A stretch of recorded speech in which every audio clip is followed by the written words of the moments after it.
We are floating like butterflies and stinging like bees. Rumble, you two badass jet pilots, rumble.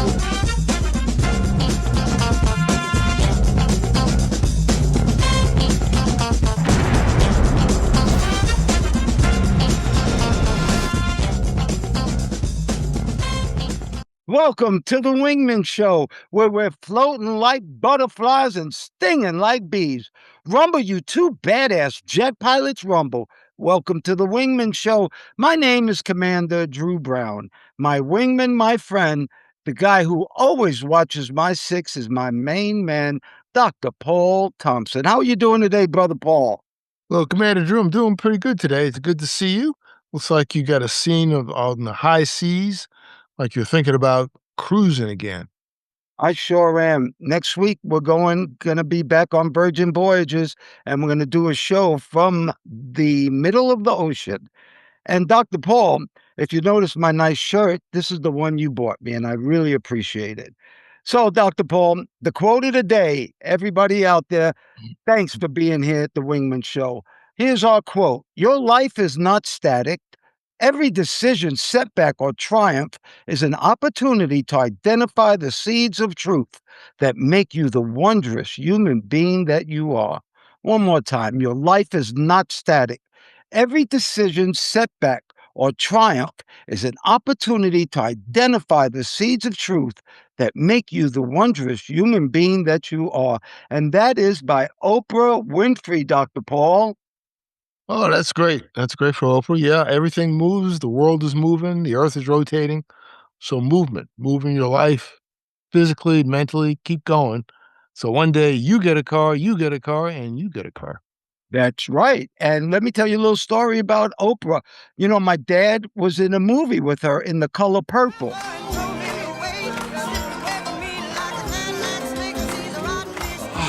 Well, I drank your bath water.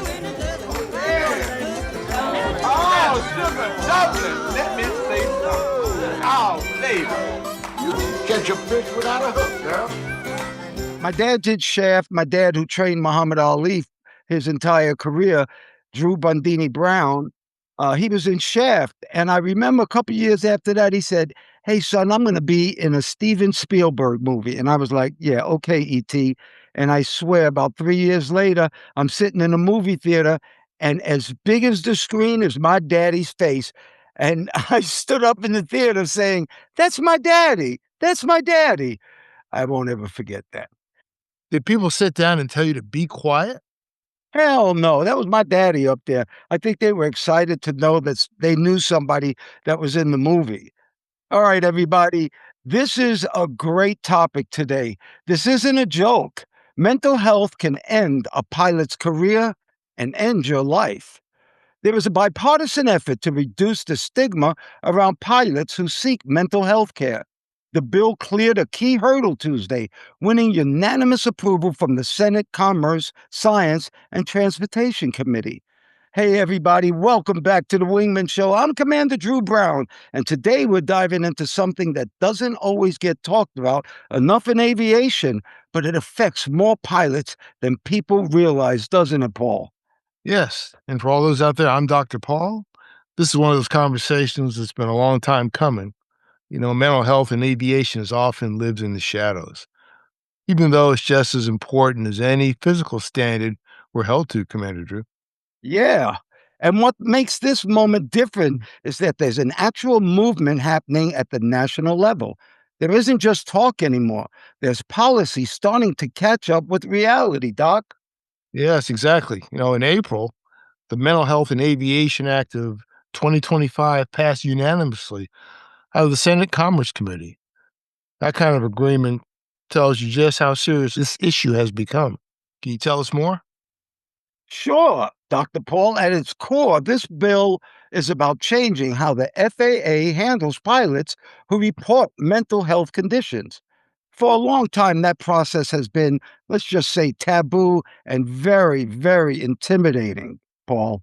Yeah, that's a good word for it, intimidating. The goal here is to make it easier for pilots to seek help without immediately fearing that they're putting their entire career at risk, Commander Drew. Because for most pilots, flying isn't just what we do, it's who we are. And the idea of losing that can keep people real quiet when they shouldn't be, Doc. So what's the human cost? Yeah, well, Senator Tammy Duckworth shared a story that really puts a human face on the issue. She talked about a student pilot named John Hauser who felt completely trapped, Commander Drew. Yeah, I read that he was studying to become a commercial pilot, and then one day he took his own life by crashing his plane. It's a heartbreaking reminder of what can happen when somebody feels like they have no safe path forward. Doc, this is real important, isn't it? Yeah, it's very sad. In letters to his parents, he described that exact feeling, being stuck between needing help and fearing he'd lose the thing he loved the most, Commander Drew.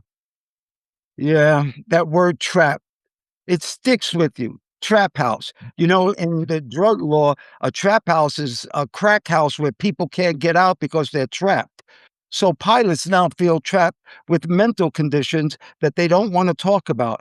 And I think a lot of pilots, if they're honest, they know the feeling a lot more than they'd like to admit, Doc. Yeah, and that's where this conversation becomes personal for both of us, right? Yes, it really does. Because we've both seen in different ways how this plays out in real life. Dr. Paul, we have some personal stories, and we have a couple of pilots that we're going to talk about now that we actually flew with. So there's three of them that I want to talk about. One is Checklist Charlie, the other is the Puppet Lady, and then Captain Klepto. You remember those guys, Doc? I remember them very, very well. So, Checklist Charlie, believe it or not, Dr. Paul really did fly with this guy. If he didn't want you talking, he would not turn the checklist towards you. The only time you could talk, you had to look down at the console, and if the checklist was pointed towards you, you could then speak. Isn't that true, Paul? Yeah, something like that. It was kind of weird, and I think it varied. I never experienced that, but I'd spoken with dozens who did, and that basically became a safety concern because the crews have to talk, and if there's no communication, you've got major safety problems. And eventually, that problem was taken care of, and that gentleman uh, got some retraining and went to charm school and did well, but he had some problems. Yeah, well, then there was the puppet lady, a woman captain who actually took a sock and made a puppet out of it and started talking to the sock during the flight.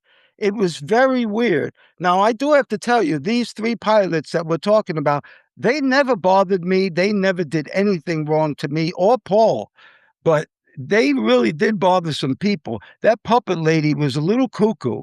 And my favorite one is Captain Klepto. He actually stole food from the refrigerator if it was, good, like, if it was the other pilot's food, he would steal it, and one time they even said he took somebody's passport. Do you remember that, Paul? Yeah, I do remember that. I really do remember the passport. That was a big deal, and I think he'd also stolen some, artwork from his hotel room, believe it or not, and the hotel called the company and said, "What gives?" And they figured it out. Well, Dr. Paul, we've flown with some real winners, I can tell you that, but then it's not so funny. We also flew and knew somebody who had a terrible tragedy. This guy actually was going to take down a plane by attacking the three pilots in there, I think with a spear gun and a hatchet, and he almost killed them all, and the plane almost crashed. And he was going to take that plane into the company's hub. It was very sad. And matter of fact, I spoke to this guy a couple of weeks before, and the reason that he went cuckoo is because he was gonna get fired because he flew for another airline and lied about it, and in our company, the one thing you can't do is lie. So he was gonna get fired, and he just snapped, Paul. Very sad. You know, yeah, very, very tragic for all concerned. That's the day I probably will never forget. Don't even like to talk about it. I know more than I should know, but that's an extreme of not dealing with mental health because it was clearly a mental health issue. No doubt about it. And so there's some funny ones, but then there's some real tragic ones. And there's always been this expectation in aviation to stay sharp, stay composed. and you'd never show weakness. That mindset serves a purpose, especially in high stakes environments, doesn't it, Paul? Yeah, it really does. But outside the cockpit, that same mindset can backfire. It can make people feel like they're not allowed to be human, even when they're dealing with some real challenges, Commander Drew. Yeah, and that's when the system feels like it's punishing honesty. People start lying instead of actually getting help. So, Dr. Paul, what does this bill actually change? Well, what this bill aims to do is to bring some balance back. It recognizes that getting treatment doesn't automatically make someone unsafe to fly, Commander Drew.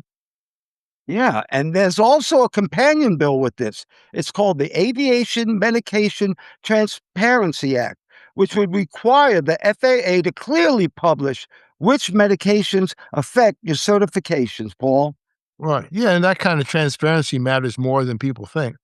Right now, uncertainty alone can stop someone from even starting a conversation with a doctor, Commander.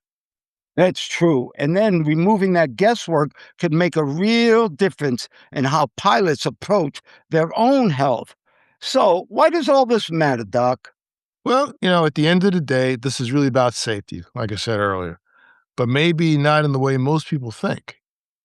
Right. Because a pilot who feels supported and able to speak up is ultimately a safer pilot than one who is struggling in silence. Right. Ignoring problems doesn't eliminate risk, it just hides it until it becomes something bigger. And aviation has always been about facing risk head on, not pretending it isn't there. Doc, this is important. You can't help but wonder how many stories might have ended differently if something like this had been in place years ago, Commander Drew.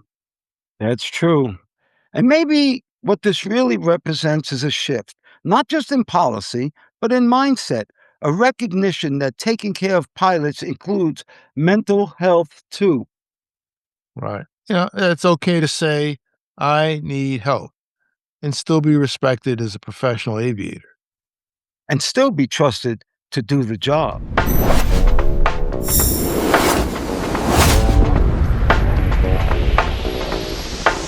All right, that's right. It's our good news portion. And the Wingman Show, we bring you good news. There is good news out here in the world. And Paul, every time you turn on the news, it feels like it's a wall to wall crisis, overdoses, broken families, the country's falling apart. But if you actually dig into the data, there's some good news out there that almost nobody's talking about. And that's the kind of thing we like to bring into this cockpit on the Wingman Show, Dr. Paul. That's right, Commander Drew. Take the overdose crisis. Yes, it's still serious, but fatal drug overdoses in the U.S. have actually fallen sharply over the last couple of years, with deaths dropping by about 20% or more in many states. That's the longest sustained decline we've seen in a long time. And it means real lives are being saved and real families are getting another chance, Commander Drew. Yeah, and Doc, it's not just drugs. Look at teen pregnancy. The teenage birth rate in America just hit another historic low. It's down about 7% in 1 year and way down from the early 90s. And that means more young people are finishing school, having options, and making choices on their own timeline, not because life forced them into a bad corner, Doc. Yeah, and what I love about these numbers is, as they say, about people doing quietly the right things, like using better contraception, getting better information, more kids actually saying no to drugs, and more folks getting treatment when they need it. You don't see that in the headlines much, but underneath the noise, there's real progress happening in the country, Commander Drew. That's true. All you see in the headlines is bad, bad, bad. But now we're not here to sugarcoat anything. There's still a long way to go on both of these issues, and we've seen the damage up close ourselves. But we also believe if you're going to report the bad, you've got to fly the good news too. And that's why you're hearing this side of the story right here with your wingman. Yeah, exactly. So if you're listening to us today, just know it's not all doom and gloom. There are real signs of hope out there, and they're worth celebrating while we keep doing the work. So stick with us. We'll keep bringing you the truth from 30,000 feet, good and bad, so you can see the whole picture. Get any more good news, Commander Drew? I do, but I don't think this can be real. Listen to this. A Boise pizza delivery man's gestures earns an 80,000% tip, not 10%, not 15 or 20, 80,000% tip. Doc, you ever do something nice and think, no big deal? And then the universe says, oh, yeah? Watch this. Oh, yeah, that's usually like when I hold the door open for somebody, they walk right past me, they say nothing. What about the pizza guy?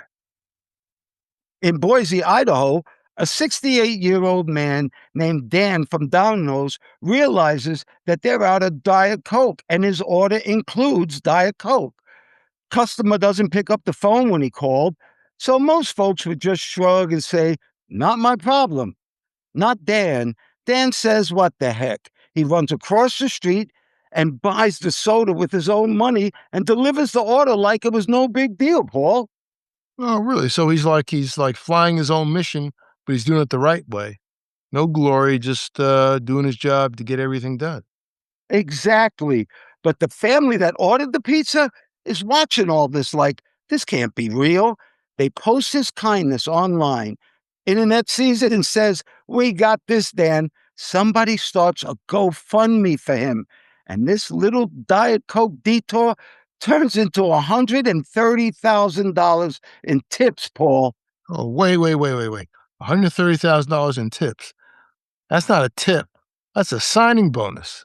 That man delivered pizza and accidentally retired.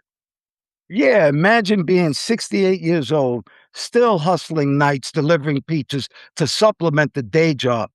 And then one night of doing the right thing brings an 80,000% tip. That's beyond customer satisfaction. That's customer sanctification, Paul. Wow, I love that. That's great. No gimmick, no prank, no stunt, just quiet integrity that somebody happened to catch on camera. And here's our Wingman takeaway. You never know who's watching when you go that extra mile or that extra 200 feet to the convenience store. The world is starving for simple kindness and sometimes pays you back in ways you couldn't plan if you tried, Doc. All right. Well, so everybody out there, so keep being a good guy when no one's looking, because these days somebody usually is. And your little act of service might be the next headline of hope.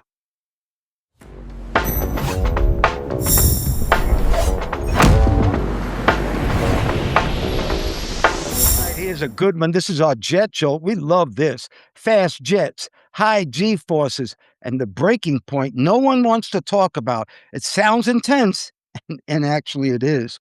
But what we're really getting into today is what happens when your body starts to reach its limits in a high performance jet.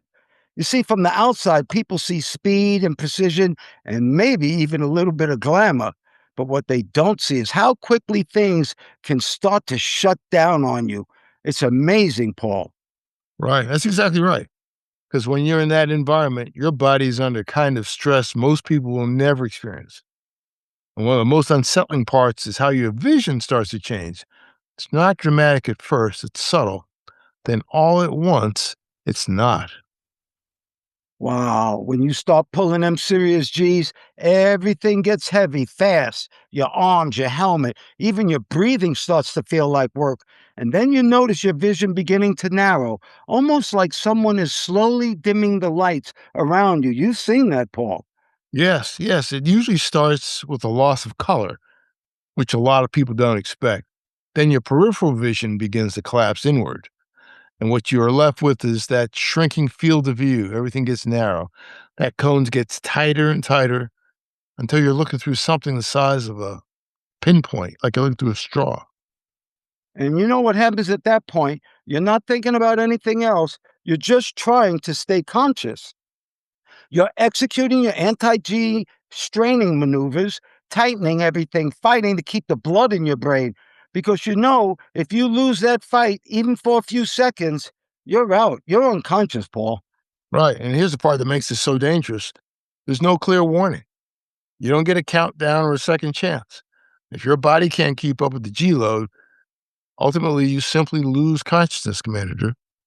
Yeah, one moment you're fully engaged, flying the jet, maybe in a hard turn or a tactical maneuver, and the next moment there's nothing. You're not even there anymore, and the aircraft is still moving at super high speed, doing exactly what you last told it to do. It's not funny, Paul. Right. That's where things can go very, very wrong because you're still pulling on the stick when you black out. At least on some airplanes, the jet can continue that maneuver unchecked. In some cases, pilots are fortunate.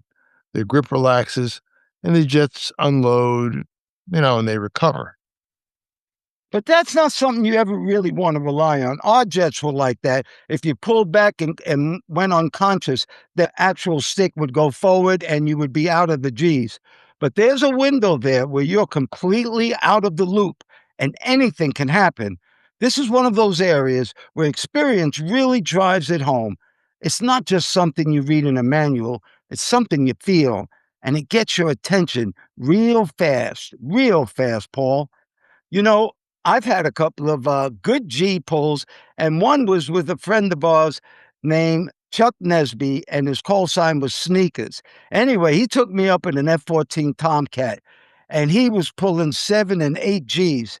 Now, our A6 can pull 4 to 5, and I think I even pulled 6 in it, and an A7 usually goes 5 to 6 Gs. But pulling those 7, 8, and 9 Gs, that's way different, Paul. And from my side, both personally and professionally, I've seen how quickly the brain responds when it's deprived of oxygen. It doesn't negotiate, doesn't wait, it simply shuts down to protect itself. I never passed out or anything. I enjoyed it, but it's amazing how you do lose that peripheral vision. Your vision kind of comes in, it's narrow, and you common sense gets you to relax when you should. But there have been some unfortunate accidents, even involving the Blue Angels, where G lock really messed them up, Commander Drew. That's true. And physiologically, it comes down to blood flow.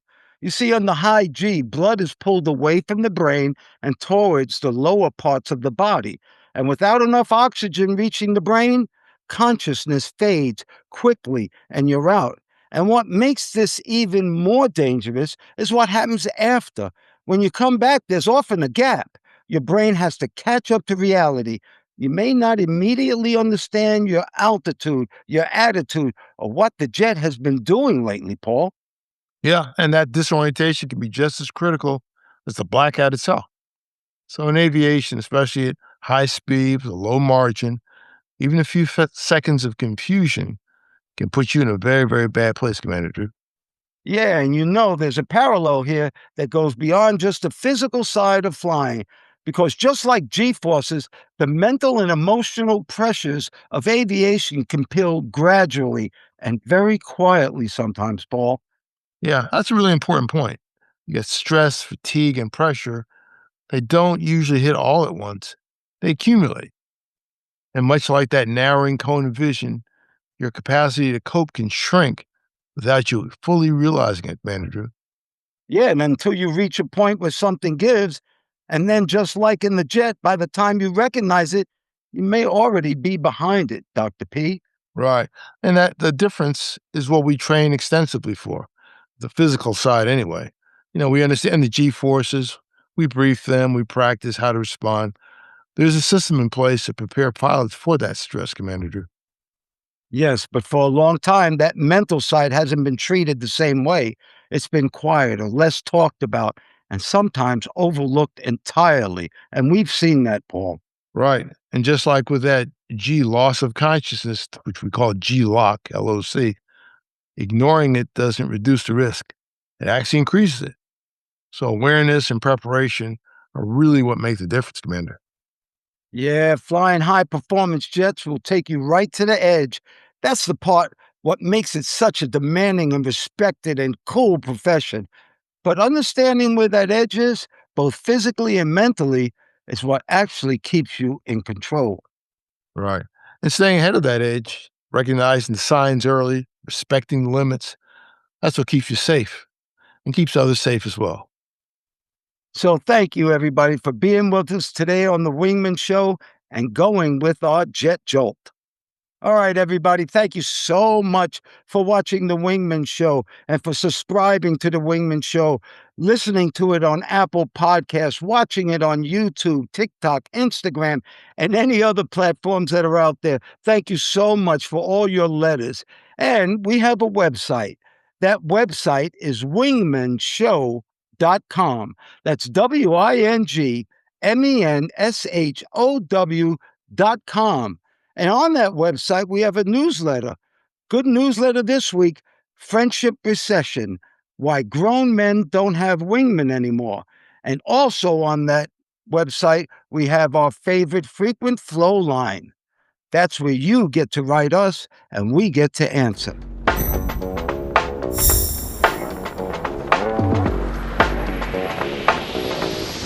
Hey, Ace, it's time for our frequent flow line. And everybody out there, never forget, Ace is not human and he's not always 100% correct. But I am going to read this letter now to Dr. Paul, myself, and Ace. Hi, I'm 60, I'm a Southerner, and I want this racism out of my head, it's titled. My name is Ray, I'm 60 years old, and I've lived my whole life in a small town outside of Biloxi, Mississippi. I need to be honest, because lying to myself is what got me stuck this long. I was raised on racism, not the kind you always see in the movies with torches and marches, but the steady drip, jokes at the table, slurs in the truck, warning about those people and who I shouldn't trust. It was in the schools, in the church parking lot, at the dinner table. It was in the air, and I breathed it as a child. But here's the crazy part. Deep down, I've always known that it was wrong. I've worked with Black folks, laughed with them, been helped by them. I've seen good and bad in every color. I know in my heart that there is absolutely no real difference between people, just different stories and different skin. I believe that. But what I was taught keeps popping up in my thoughts like old software that won't uninstall. I'm tired of it. I don't want to be that old Southern guy who dies bitter and divided inside. I don't want my grandkids to inherit this poison from me, even in subtle ways. I want my heart and my habits to finally match what my head knows is true. That's why I'm writing to you, Commander Drew. I know your mother is white and your father is black. You've seen both sides of this thing from inside your own family. I would really like to hear your perspective on how someone like me, a 60-year-old white man raised in Mississippi, can honestly change, not just say the right words. And Dr. Paul, you've been around a long time and long enough to see the country change and not change. I'd value your opinion on how a man my age can start doing better without pretending his past never happened. And Ace, I'd love to hear your AI check on this. I know you don't have feelings, but you see a lot. How does a human being start to retrain his mind when it's been programmed the wrong way for 60 years? I'm not writing to be praised for trying. I'm writing because I'm ashamed of what I was taught. I'm done defending it. I don't want to do bad stuff anymore, and I want to work and root it out. If there's one thing the South has taught me, it's that people can be stubborn, and I finally want to be stubborn about the right thing. Thank you for listening and for the way you talk about people as people on your show. It gives me hope that maybe I can finish my life the way I should have started it, as a wingman for all kinds of folks, not just the ones who look like me. Sincerely, Ray in Biloxi, Mississippi. What do you think, Ace? I've got to say, Ray, you facing that head on with honesty is already showing the courage you've got inside. Retraining that mind, it's like learning a new habit one day at a time. Put yourself intentionally in situations that stretch your empathy. Read stories from other perspectives. Talk to folks who challenge old biases. And when those old thoughts pop up, call them out. Don't let them set up care. The fact that you want to hand your grandkids something better, that's exactly what makes you a wingman in this fight. Thank you, Ace. Good answer. How about you, Dr. Paul? You have something to say on this? Yeah, the first thing that caught me is that Ray mentioned that he was from the South several times. Don't feel guilty about anything. What you're describing is kind of a societal problem. Commander Drew and I are basically Jim Crow babies. When Jim Crow was the law of the land, and we've seen major changes in our years. So things can change, but it's not just a Southern problem. It's systemic. Remember, Malcolm X once said that Stop talking about the South. The South is everything south of the Canadian border. That was in the early 60s. And if you think about it, that's what's happening. There's no one area that's really above the others, although some have a worse history. The good thing is that you're looking at doing things differently for your grandchildren, looking at the future, because they're in a world with a lot of different people, not only in this country, but other countries. And the earth is just so big, and people are going to move around and mix. You see the jets behind Commander Drew. The one I have is stationary, but planes move, ships move, people move, and people come together. I bet in Mississippi, I bet you can get Indian food and Mexican food no matter where you are in Mississippi. That's a great answer, Dr. Paul. And for me, let's start off real. You said my mother was white and my father was black. See, I didn't know that. I just thought they were mommy and daddy. The truth is, there's only one race on this planet, and it's called the human race. There is no difference between black and white, Indian, Haitian, Asian. There is no difference. What the difference is cultures. And that's what you grew up in. You grew up in an ugly culture. How are you supposed to know any different? So the truth is, everybody under their skin, you know this, bleeds red. And actually, my son, the spine surgeon, when he went to medical school, he only had one set of books. He didn't have spine books for whites or spine books for blacks. There's no difference between people. It is the culture that is different. I want to congratulate you. What an incredible journey you're on right now to go with the truth. And yes, Mississippi has some bad history, but guess what, Ray? You can change that history. Remember, there's no black and white. There's only ignorance and intelligence.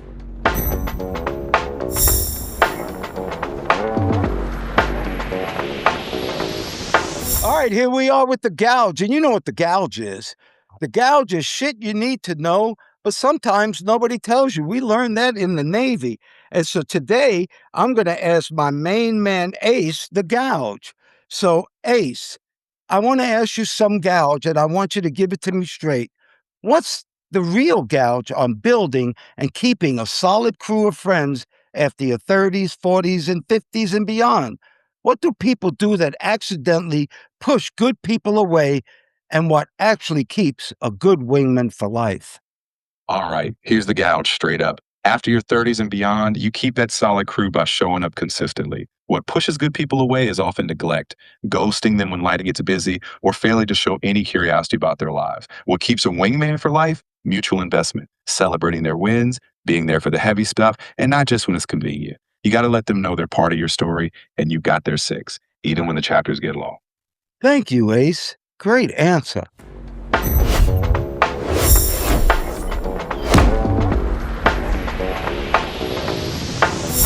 All right, everybody, this is part of the show, which we call the Wingman story. And that's because Dr. Paul and I, we really, really like to highlight people who help others. And that's what a wingman is. And today's wingman story is excellent. And I'm going to let Dr. Paul read you this one. Dr. Paul, take it away. Commander Drew, this week's story is called New Girl on the Line. May stepped onto the night shift of an Atlanta hospital. Badge was new. Her English was good in the classroom, but was kind of shaky at full speed. She'd left her family in Taipei to send money home. And now this bright hallway felt like a runway she wasn't sure she had clearance onto.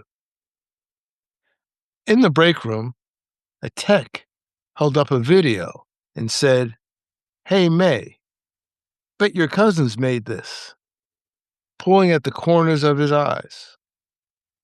A few people chuckled. May gave a thin laugh because she needed the job. But for the rest of the night, every monitor reflection whispered, "You don't belong. You're not from here." Marcus, a black nurse with 25 years on that floor, saw it all. He'd lived his own share of quiet racism and learned to read people like he read vital signs. He saw May's shoulder fold in, her eyes drop, and he thought, no way she's flying through this alone.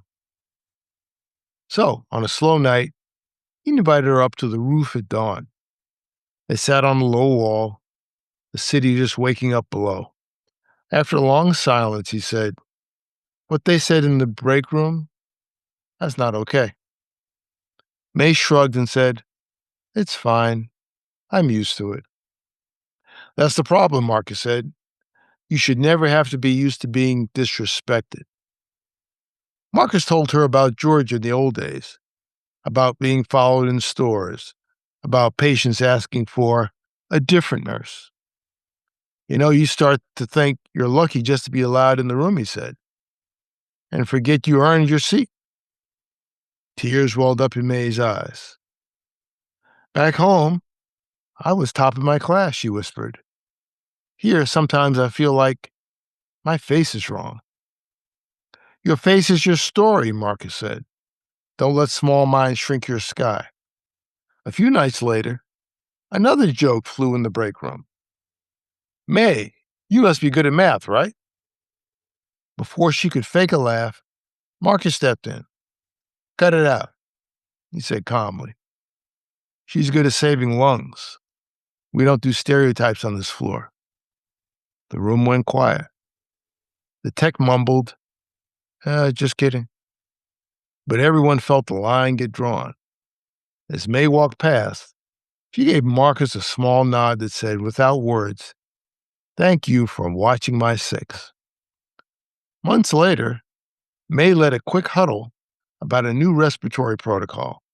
At the end, she added, "One more thing. We talk about patient safety. Respect is part of that. Jokes about where people are from or how they look, that makes the room less safe." Her voice held steady. Marcus watched from the back. He was smiling.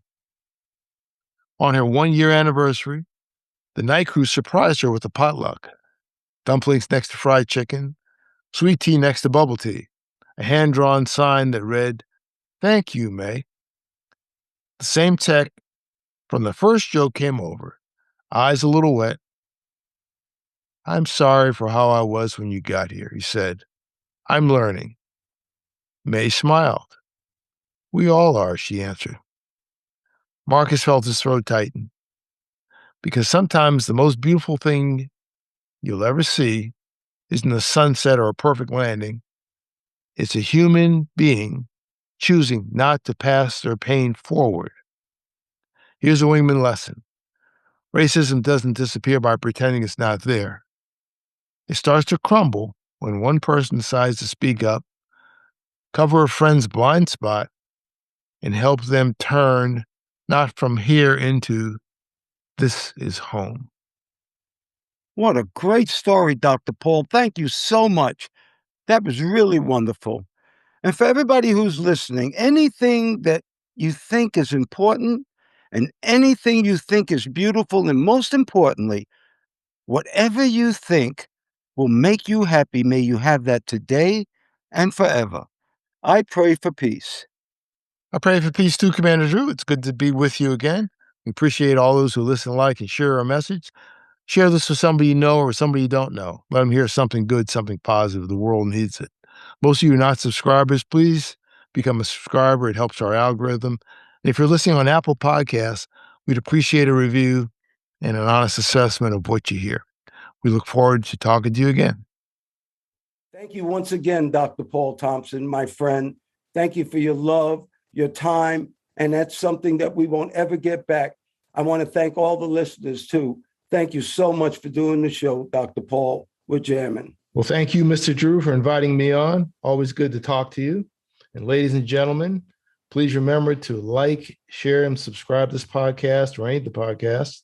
If you're looking at YouTube, they say smash the like button. Don't smash it. Just press it gently and refer to use as a link to all your friends. You can also look at us on our website, wingmenshow.com, WINGMEN show, SHOW.com, altogether, wingmenshow.com. And we hope to see you in the future. Thanks again, Mr. Drew. Oh, you're welcome. And we're still floating like butterflies and stinging like bees. Rumble, you badass jet pilots, rumble. May there be peace on earth, and goodwill towards all men and women.